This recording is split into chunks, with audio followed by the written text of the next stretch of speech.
Salam Bapak Ibu Saudara-saudaraku yang saya kasihi dalam Tuhan kita Yesus Kristus.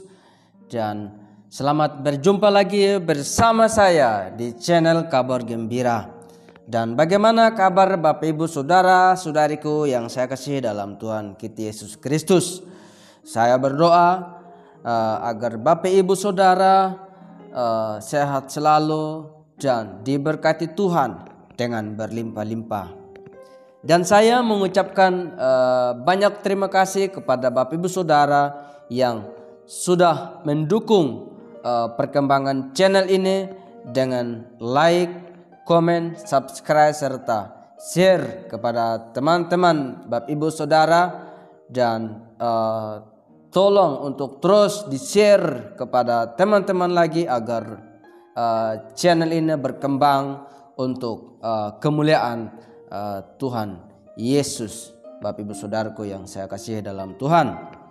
Dan pada hari ini kita akan menyaksikan bersama tentang seorang wanita murtadin yang dimana dia seorang muslimah yang taat kepada agamanya pada waktu itu, harus orang pertama yang berjilbab, dan dia orang yang rajin sholat 5 waktu pada waktu di agama lamanya, bahkan rajin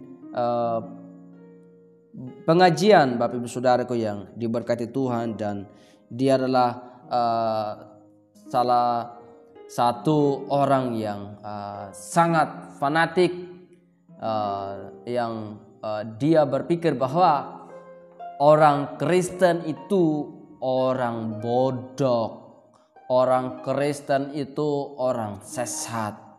Dia mengatakan demikian karena dia berpikir bahwa orang Kristen itu menyembah 3 Allah, dan dia berpikir bahwa Allah itu tidak beranak, ya begitu Bapak Saudara. Dan memang Allah itu tidak beranak Bapak Saudara yang diberkati Tuhan. Allah itu cuma satu, dan dia berpegang pada satu ayat kitab sucinya pada waktu itu, sehingga dia anti dengan orang Kristen. Dia berpikir bahwa orang Kristen itu orang bodoh, orang masuk neraka. Bapak Ibu Saudara, dia berpikir seperti itu, sehingga dia harus lebih giat lagi, rajin melakukan ajaran agamanya pada waktu itu. Tapi apa yang terjadi Bapak Ibu Saudaraku yang diberkati Tuhan? Dia tidak merasakan yang namanya damai sejahtera, sukacita, kegembiraan. Tidak ada Bapak Ibu Saudaraku. Karena kenapa? Di dalam hatinya tidak ada yang isi. Di dalam hatinya pasti merasakan kekosongan Bapak Ibu Saudaraku. Karena ajarannya memang diajarkan untuk berusaha semaksimal mungkin untuk beramal baik dan melakukan perbuatan baik, dan melakukan ajaran agamanya, harus sholat tepat waktu, harus sholat 5 waktu, dan harus tepat waktu. Tapi apalah daya Bapak Ibu Saudaraku yang diberkati Tuhan, kalau Tuhan yang tarik dia, kalau Tuhan yang memilih dia, maka apapun itu dia tidak bisa tidak, dan tidak bisa ada orang yang menahannya. Tidak bisa Bapak Ibu Saudaraku, karena dia adalah orang yang sedang ditarik oleh Bapa untuk datang kepada Yesus Kristus, untuk mengenal Allah yang benar, Allah yang hidup, Allah yang menyelamatkan umat manusia dari dosa. Sebab hanya melalui Yesus untuk bisa masuk surga. Tidak ada jalan kebenaran selain Yesus. Bapak Ibu Saudaraku yang diberkati Tuhan.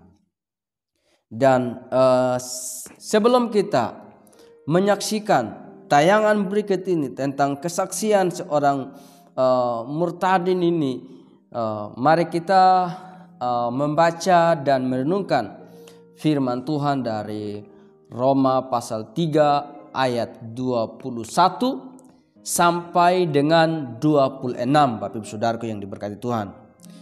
Saya membacakan untuk kita semua, dan firman Tuhan mengatakan demikian. Di bawah perikop, manusia dibenarkan karena iman. Tetapi sekarang tanpa hukum Taurat, kebenaran Allah telah dinyatakan, seperti yang disaksikan dalam kitab Taurat dan kitab-kitab para nabi, yaitu kebenaran Allah karena iman adalah Yesus Kristus bagi semua orang yang percaya. Sebab tidak ada perbedaan, karena semua orang telah berbuat dosa dan telah kehilangan kemuliaan Allah, dan oleh kasih karunia telah dibenarkan dengan cuma-cuma karena penebusan dalam Kristus Yesus.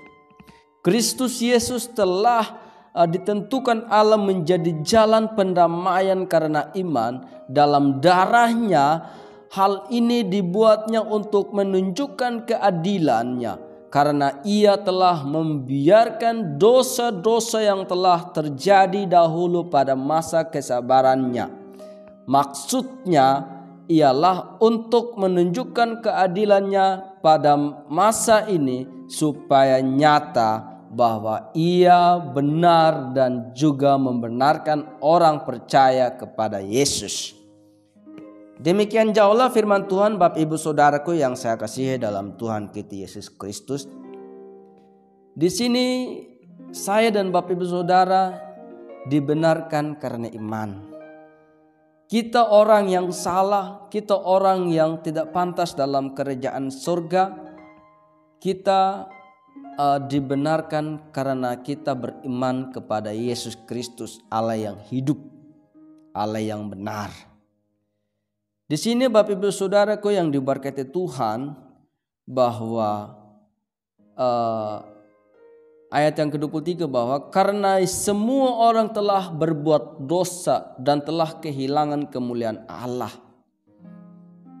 Jadi kita semua manusia di dunia ini, Bapak Ibu Saudaraku yang saya kasih dalam Tuhan, adalah manusia yang sudah telah berbuat dosa dari dulu dan kehilangan kemuliaan Allah. Tidak ada yang sempurna, Bapak Ibu Saudaraku yang diberkati Tuhan. Bahkan kita kehilangan, terputus hubungan dengan Allah. Kenapa terputus hubungan dengan Allah? Manusia dan Allah itu terputus hubungannya, Bapak Ibu Saudaraku, ketika manusia jatuh dalam dosa. Dan tentunya kita udah putus hubungan dengan Allah dan kita sudah jauh. Tetapi di sini ayat 24 mengatakan, dan oleh kasih karunia telah dibenarkan dengan cuma-cuma karena penebusan dalam Kristus Yesus. Jadi kita ini dibenarkan dengan cuma-cuma, Bapak Ibu Saudaraku yang diberkati Tuhan. Dibenarkan dengan cuma-cuma karena penebusan dalam Kristus Yesus. Jadi kita semua manusia adalah sudah ditebus oleh Kristus. Kita sudah ditanggung dosa kita, sudah ditanggung kesalahan kita oleh Kristus, oleh penebus, oleh kematiannya. Dan Kristus memang telah ditentukan Allah menjadi jalan pendamaian karena iman dalam darahnya. Hal ini dibuatnya untuk menunjukkan keadilannya, karena ia telah membiarkan dosa-dosa yang telah terjadi dahulu pada masa kesabarannya. Jadi Allah itu, Bapak Ibu Saudaraku, adalah Dia penuh dengan kesabaran, Allah yang penuh kasih, yaitu Yesus Kristus. Jadi Yesus memang sudah ditentukan. Itu kita lihat di perjanjian lama, Bapak Ibu Saudaraku, Dia adalah sudah dinubuatkan oleh para nabi pada waktu itu bahwa juru selamat akan datang. Karena kita sudah menjauh dari Allah, Kita menjauh dari Allah karena dosa, Bapak Ibu Saudaraku. Jadi kita ini dibenarkan dengan cuma-cuma karena penebusan Kristus. Jadi ayat 26 Bapak Ibu Saudaraku, bahwa di sini mengatakan bahwa maksudnya ialah untuk menunjukkan keadilannya pada masa ini, supaya nyata bahwa ia benar dan juga membenarkan orang yang percaya kepada Yesus. Jadi saya dan Bapak Ibu Saudaraku yang percaya kepada Yesus, kita dibenarkan. Jadi saya mengajak Bapak Ibu Saudaraku yang diberkati Tuhan untuk terus beriman kepada Yesus, terus berpegang teguh kepada kebenaran firman Tuhan, terus membangun hubungan yang intim dengan Tuhan, terus mendekatkan diri kepada Tuhan, terus berharap kepada Yesus saja, terus datang kepada Yesus saja. Sebab kenapa? Karena hanya di dalam Dia kita dibenarkan. Dia yang menebus dosa kita. Dan untuk itu Bapak Ibu Saudaraku yang saya kasihi dalam Tuhan kita Yesus Kristus, saya mengatakan sekali lagi bahwa kita harus berpegang teguh kepada Kristus, beriman. Dengan cara harus kita belajar kitab suci, Bapak Ibu Saudaraku. Belajar kitab suci berulang-ulang agar iman kita semakin kokoh, semakin kuat di dalam Tuhan kita Yesus Kristus. Dan sebelum kita menyaksikan tayangan berikut ini, dan ya, mari kita mengaminkan bersama firman Tuhan ini, dan semoga firman Tuhan ini semakin kita kuatkan dan nama Tuhan dipermuliakan. Mari kita berdoa. Bapa dalam kerajaan surga, sungguh kami bersyukur atas penyertaan-Mu, atas pemeliharaanmu. Kalau sampai saat ini kami masih sehat dan dalam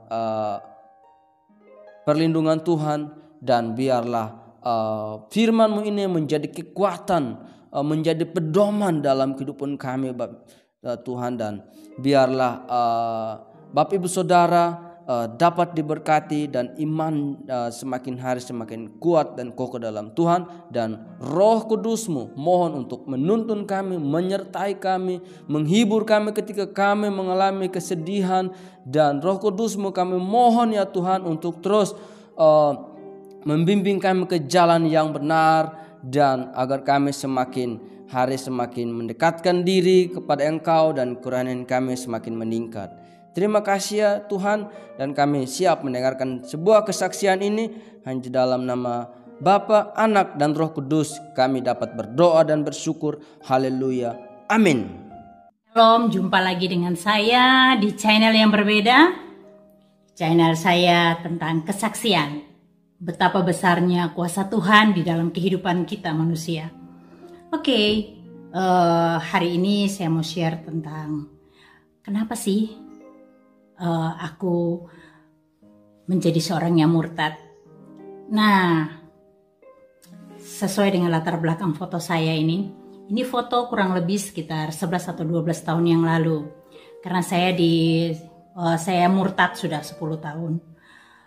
Banyak orang yang tidak menemukan jawabannya kenapa Nelinda murtad. Banyak sekali yang bertanya, dan hari ini aku bikin videonya biar kalian tahu kenapa saya murtad. Karena mereka tahu bahwa aku orang yang tidak percaya pada Yesus Kristus. Aku bukan orang yang percaya pada Yesus Kristus.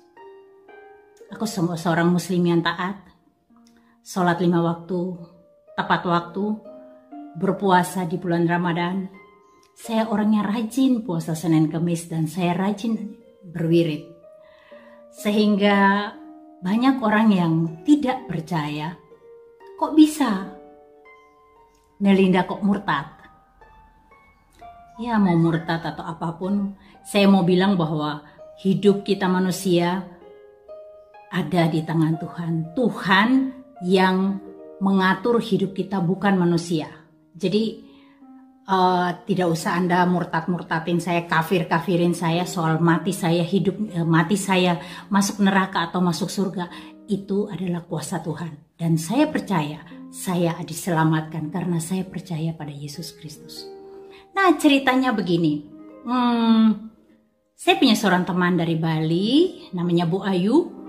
Beliau seorang Katolik. Dan pada waktu dia datang di saya, dia sedang punya pergumulan dan dia minta tolong sama saya untuk mengantarkan dia pada seorang teman, sepasang suami istri teman saya yang pendoa di Temanggung. Jadi saya telepon Dokter Lisa. Dok, ini ada Bu Ayu mau minta didoain, dia punya pergumulan. Oke, katanya besok aja datang. Jadi besok saya ke sana, saya ngantarkan ke sana dan sebelum ke rumahnya beliau berdua, saya mampir sholat asar dulu karena saya belum sholat asar. Saya sholat asar dulu baru saya ngantar dia. Dan ketika sampai tiba di rumahnya beliau, Bu Ayu sharing dengan mereka dan saya duduk terpisah tempatnya dengan mereka. Kemudian saya dengar Dokter Irawan bilang, "Mah, mari kita doakan Bu Ayu." Jadi saya melihat mereka berdua menumpangkan tangan di atas kepala Bu Ayu. Mereka berdoa dan saya hanya melihat aja gitu. Oh, begini cara orang Kristen berdoa. Tapi tiba-tiba ada suara yang bisikin di hati saya. Orang berdoa kok kamu menteleng. Saya ada rasa malu terus saya merem aja. Tapi bukan berarti saya ikut mereka berdoa, no. Tidak. Ketika saya merem itu saya merasakan ada juga orang menumpangkan tangan di kepala saya. Saya pikir, Ibu Dokter Lisa atau Dokter Irawan ngapain? Kan aku nggak minta didoain. Kenapa mereka doain aku? Aku pikir gitu. Ngapain sih orang Kristen ini? Aku pikir gitu.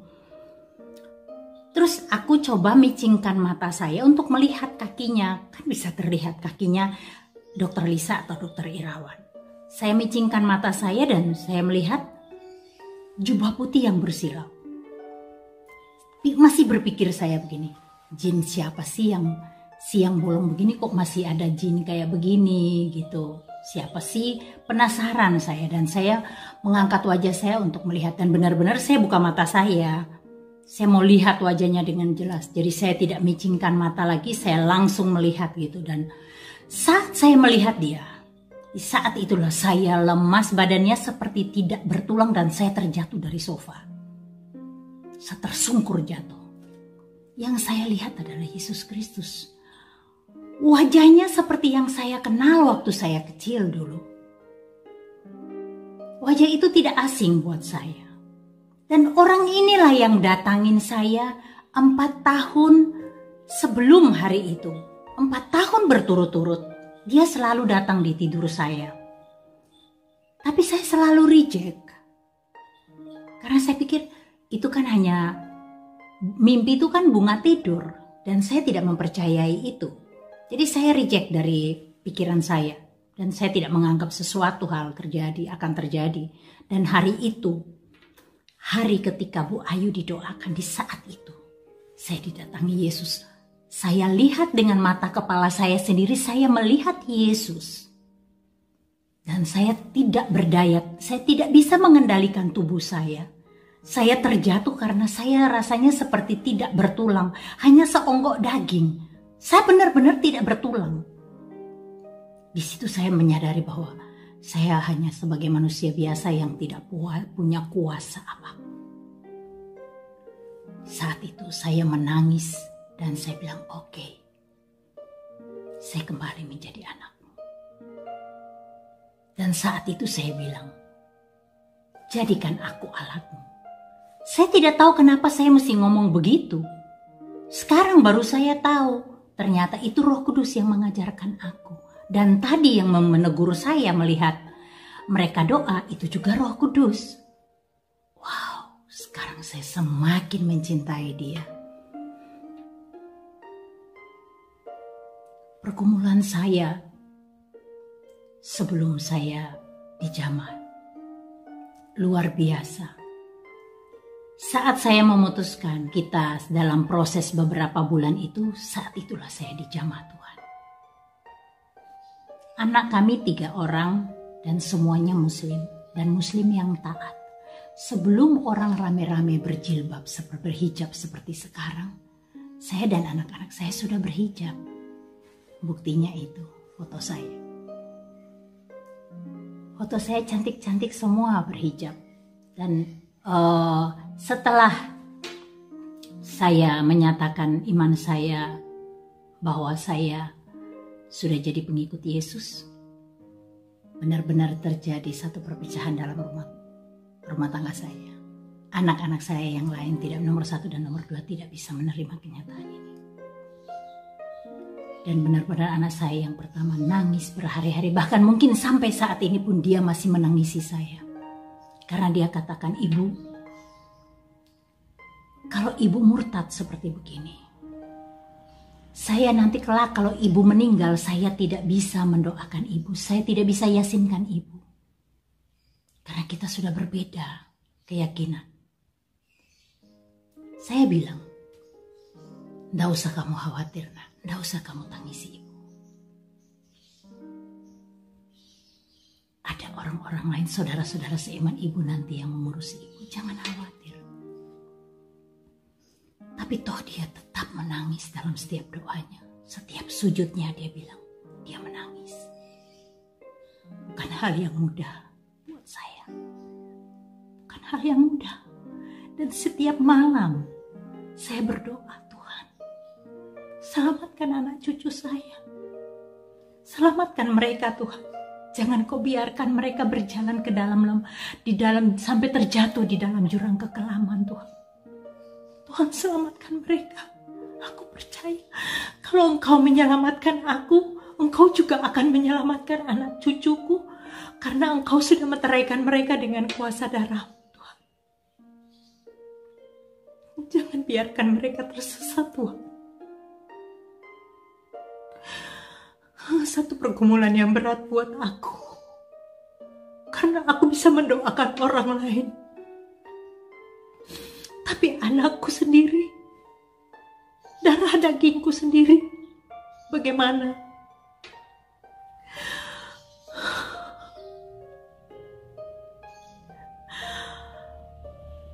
Dulu aku berpegang teguh dengan keimananku, dan aku selalu reject kalau ada teman yang menginjili aku atau keluargaku.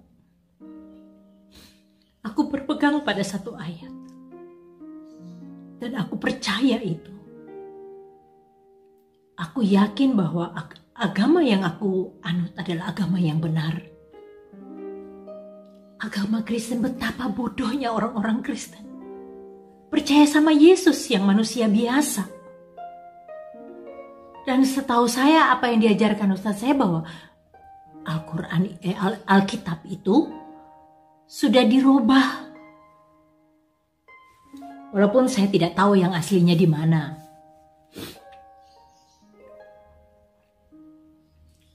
Saya bukan orang yang percaya kepada Yesus,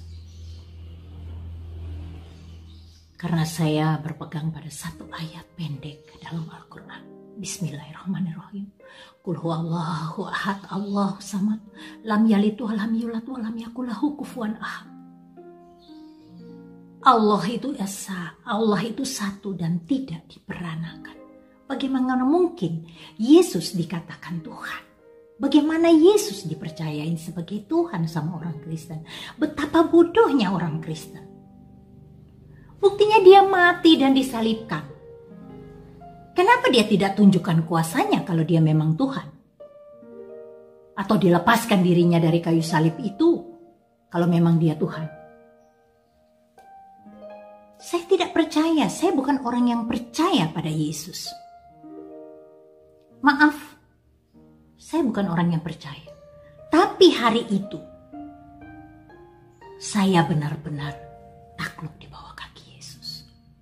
Saya percaya bahwa dia Allah yang penuh kuasa, Allah yang berdaulat dan berkuasa penuh atas kehidupanku. Dia yang mengendalikan seluruh hidupku.